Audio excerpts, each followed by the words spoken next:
Right. Thanks to all the reporters and the professors also with us again. I think the internet's got sorted out. So we're now going to begin with our questions. There are a total of 20.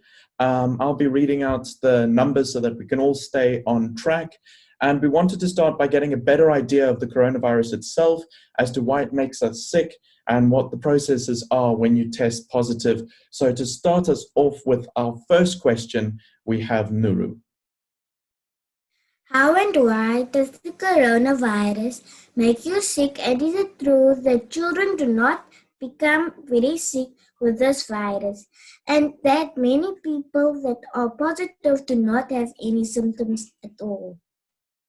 Okay, so what you're saying is a very important question, is that coronavirus COVID-19 or SARS-CoV-2, the virus that causes COVID-19, seems to not affect young children and school-going children as much as it affects adults.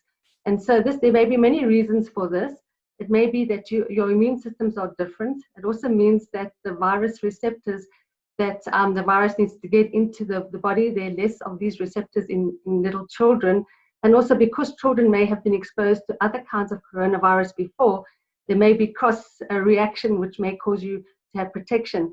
So although this virus has affected almost 27 million people in the world and almost 875,000 deaths, it has spared children.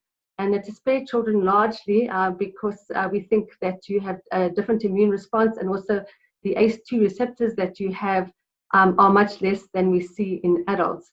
And so this is very good, but it doesn't, sometimes when you are a child and you have chronic diseases, this virus may affect you badly. But on the whole, which is good news, is that the virus doesn't affect young children as much as it affects much older people.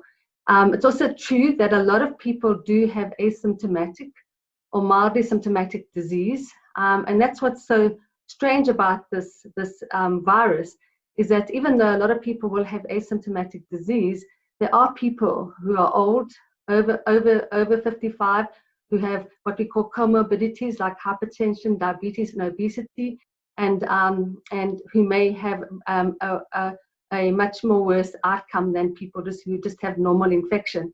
And so although most of us will have asymptomatic disease, there are people that will have very severe disease and may even die.